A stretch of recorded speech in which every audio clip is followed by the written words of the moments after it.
ഇത് ലോകത്ത് എവിടെയിരുന്ന് ആര് പ്രാർത്ഥിച്ചാലും ദൈവം കേൾക്കുന്ന ഒരു പ്രാർത്ഥനയാണിത്. അപ്പൊ അതുകൊണ്ട് എന്താണ് അവന്റെ പ്രാർത്ഥന? അവൻ ഇസ്രായേലിന്റെ ദൈവത്തോട് പ്രാർത്ഥിച്ചു. എന്താണ് പ്രാർത്ഥന?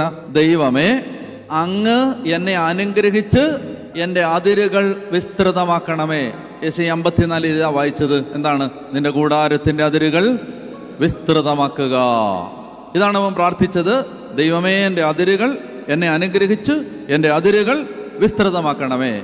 പിന്നെ അങ്ങയുടെ കരം എന്നോടുകൂടി ഇരിക്കുകയും സകല വിപത്തുകളിൽ നിന്ന് എന്നെ കാത്തുകൊള്ളുകയും ചെയ്യണമേ. 4 കാര്യങ്ങൾ. ഈ 4 കാര്യങ്ങൾ പ്രാർത്ഥിച്ചാൽ മതി. ഒരു ആയുസ്സിൽ പ്രാർത്ഥിക്കാൻ ഒറ്റ പ്രാർത്ഥന മതി. ഈ 4 കാര്യങ്ങൾ പ്രാർത്ഥിച്ചാൽ മതി. എന്താണിത്? 1, എന്നെ അനുഗ്രഹിക്കണം. ഒന്നാമത്തേതാണ് എന്നെ അനുഗ്രഹിക്കണം. 2, എൻ്റെ അതിരുകൾ വിസ്തൃതമാക്കണം. 3, അങ്ങയുടെ കരം എന്നോടുകൂടെ ഇരിക്കണം. 4, വിപത്തുകളിൽ നിന്ന് എന്നെ കാത്തുകൊള്ളണം. ഈ 4 കാര്യങ്ങളാണ് യാബസ് പ്രാർത്ഥിച്ചത്. അവിടെ പറയുകയാണ്, അവന്റെ പ്രാർത്ഥന ദൈവം കേട്ടു. ദൈവം